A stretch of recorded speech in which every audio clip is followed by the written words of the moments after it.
యాక్చువల్‌గా నేను వెంటనే నిఖిల్ నన్ను మాట్లాడమనగానే ముందు నేను తర్వాత మాట్లాడతానని గానీ, మళ్ళీ నిఖిల్ ఫోన్ మైక్ తీసుకోగానే అనిపించింది లాగేసుకుందామని. ఎందుకంటే టీజర్ చూసిన వెంటనే వచ్చిన ఒక ఎక్స్‌ప్రెషన్ కదా! ఫీలింగ్ ఉంటది కదా! అది ఎక్కడ మిస్ అయిపోతాను, ఎక్సైట్‌మెంట్ ఎక్కడ మిస్ అయిపోతాం అని. ఇక కిందకొచ్చినప్పుడు నిఖిల్ అడిగాడు నన్ను. ఏంటి సార్ ఇదే మీరు టీజర్ చూడలేదు కదా! ఇదే ఫస్ట్ టైమ్ కదా అని. ఫస్ట్ టైమ్ అయితే ఓకే. మీ ఎక్స్‌ప్రెషన్ ఎలా ఉంటుందో తెలుసుకోవచ్చని. కానీ ఎవరైనా ఏదైనా నేను చాలా సార్లు చెప్తుంటాను. ఎవరైనా నా దగ్గరికి వచ్చి ఏదైనా చూపించడానికి వచ్చారు అంటే, నేను ముందు ప్రిపేర్ అయిపోతాను. చాలా బాగుందని చెప్పడానికి. ఎందుకంటే ఇంత నాకు చూపించడానికి వచ్చారు అంటే లేకపోతే డిసప్పాయింట్ ఇష్టం ఉండదు. అంటే ముందు డిసైడ్ అయిపోయాను. ఇప్పుడు నిఖిల్‌కి ఎలా ఎక్స్‌ప్రెషన్ ఇవ్వాలి? ఓకే. చాలా ఎక్కువ పెట్టాలి, సంథింగ్ అని చూపించాలా, డిసప్పాయింట్ అవుతారా అని ప్రిపేర్ అయిపోయాను. అంటే కొన్నిసార్లు నిజం చెప్పే అవకాశం వస్తుందని కూడా చాలాసార్లు చెప్పాను. నిజంగా అలా పెట్టాల్సిన అవసరం లేకపోయింది. చూడగానే చాలాసార్లు ఎగ్జాగరేషన్ ఉంటాయి కానీ రోమాలు లెక్కపరుచుకుని అంటారు కదా, అట్లా ఉంది. సూపర్ సూపర్ సూపర్ సూపర్ నిజంగా. నిజంగా హానెస్ట్‌గా ఇక్కడి నుంచి చెప్పేంత నిజాయితీగా ఉందన్నమాట. బా! ఏం మేకింగ్ నిజంగా ఎంత బాగుందంటే ఒక్కొక్క షాట్ కూడా. నాకు కొన్ని పోర్షన్స్ చూపించాడు సుధీర్. ఇంగ్లీష్ సినిమాలో ఉంది అనే మాట మంచిది కాదు. ఎందుకంటే ఏదో సినిమాతో పోల్చినట్టు ఉంటుంది. అంత అంత అందంగా ఉన్నాయి. కొన్ని లొకేషన్స్ అయితే వాళ్ళు తీసిన లొకేషన్స్ మడా ఫారెస్ట్‌కి వెళ్ళి లొకేషన్ తీశారు. అది చూసినప్పుడు నాకు అసూయ వచ్చింది, సిగ్గు అనిపించింది కూడా. ఎందుకు ఇంతకాలం నా పక్కనే ఉంటాను, నేను కాకినాడలోనే వర్క్ చేశాను. ఈ లొకేషన్ ఎందుకు చూడలేదు నేను? ఎందుకు తీయలేకపోయాను అని ఎంత బాధ అనిపించిందంటే, అరే ఇప్పుడు నేను ఎక్స్‌ప్లోర్ చేయలేకపోతున్నాను ఈ లొకేషన్స్ అన్నిని. ఇక్కడే కాకినాడలో పట్టుకుని ఎక్కడెక్కడో నేను లండన్ వెళ్ళి, అమెరికా వెళ్ళి, అక్కడికి వెళ్ళి సినిమాలు తీస్తున్నాను.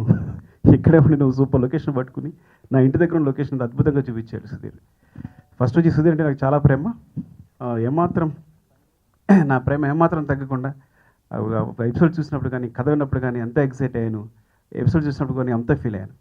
ఇంకా నిఖిల్ గురించి చెప్పాలి. ఎలా అంటే ఎంత ఇంట్రెస్టింగ్ ఉందంటే, హ్యాపీ డేస్‌లో చూసిన ఒక హ్యాపీగా అటు ఇటు అల్లచిల్లర అబ్బాయిని చూసినట్టు. మీరు నమ్మండి, నా మాట నిజం, మీకు కూడా తెలిసిన విషయం.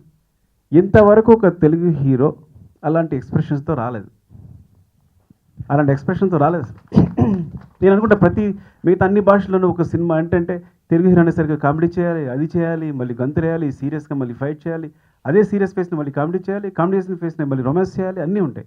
కానీ ఒకే ఇంట్రెస్ట్‌తో ఒక ఫేస్‌తో ఒక లుక్‌తో నేను చూసిన కొన్ని ఎపిసోడ్స్‌లో ఎంత ముద్దొచ్చాడంటే, అది చూసారండి ఒక అమ్మాయి దింపుతున్నప్పుడు ఇలా ఉంది ఫేస్ అంతా. అంతే అలా ఉంటాడు నిఖిల్ అనే విషయం నిఖిల్‌లో అంత అంత గాఢత ఉంటుంది. అంత ఉంటుందనే విషయం నాకు ఇంకా అర్థం కాలేదనమాట. God bless you Nikhil. అసలు నీకు సంథింగ్ ఇట్స్ వెరీ డిఫరెంట్. అసలు ఇలాంటి ఎందుకు ఎంచుకున్నందుకు, నువ్వు సుధీర్ నమ్మినందుకు చాలా I'm thankful to you, serious చెప్తున్నాను. Because as a director. And Abhishek ఆ స్మైల్ ఆ పొట్ట అనుకోకండి, బట్ ఎంత ముద్దుగా చూడగానే మనకు ఒక పాజిటివ్ ఫీలింగ్ కలుగుద్ది అమ్మయ్య అని. ఈ సినిమా గురించి కూడా ఒక సీక్రెట్ చెప్పేశాడు నాకు అలాగా. ఈ సినిమా ఏంటి, ప్రొడక్షన్ ఏంటి, అంత సీక్రెట్ అంటే అంత ఓపెన్గా చెప్పేసే. 4 సినిమాలు ప్రొడక్షన్లు ఉన్నాయి. ఏమాత్రం ఫేస్లో టెన్షన్ లేకుండా నవ్వుతూ 4 సినిమాలు కూడా కంప్లీట్ చేసేసాడు. అన్ని సినిమాలు ఒక రేంజ్లో. నేను ఇంకో సినిమా టీజర్ చూశాను, అది కూడా బాగుంది.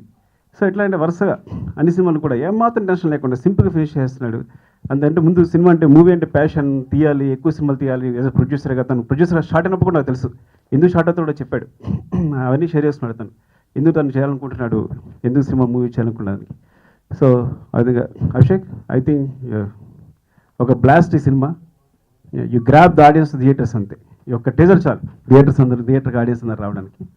సో ఆవేశంగా చెప్పేశాను కానీ కరెక్ట్గా చెప్పాను అనుకుంటున్నాను. థ్యాంక్స్ అండి. డెఫినెట్గా ఈ సినిమా డిసప్పాయింట్ చేయదు మిమ్మల్ని. ముందు నుంచి సుధీర్ నన్ను అంటే నేను కథ చెప్పాడు కానీ కథ ఉంది. సో అదే స్థాయిలో మళ్ళీ విజువల్ చూడడం అంటే ఈ కథ ఇంత ఉంటుంది ఇది చెప్తే దాన్ని విజువల్గా చూపించినప్పుడు నేను అనుకున్నానంటే ఆల్రెడీ నాకు కథ తెలుసు కాబట్టి డెఫినెట్ డిసప్పాయింట్ అవుతాను అనుకున్నాను తను కొన్ని ఎపిసోడ్స్ చూపించినప్పుడు. కానీ అసలు నేను ఓహో ఎందుకు తను ఎపిసోడ్ ఇలా చెప్పాడా అంటే లోపల తన మైండ్లో అంత ఉందన్నమాట. అంత ఊహించుకున్నాడు కాబట్టి నాకు ఇలా చెప్పాడు. తన ఇంట్రెస్ట్, తన డెప్త్ ఇదన్నమాట అనే విషయం నాకు విజువల్ చూసినప్పుడు అర్థమైంది. థ్యాంక్స్ అండి. ఈ సినిమా చాలా పెద్ద హిట్ కావాలని, బ్లాస్ట్ కావాలని కోరుకుంటున్నాను. Thank you very much.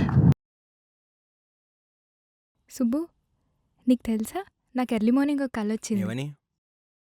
నువ్వు నన్ను జ్యువెలరీ షాప్కి తీసుకెళ్ళి వడ్డానం కొనిచ్చావంట. ఏ టైంకి? గుర్తులేదు సుబ్బు, 5 అనుకుంటా. అదే మరి 5:05కి మీ బాబు వచ్చి బిల్లు కట్టినట్టు నాకు కాల్ వచ్చింది.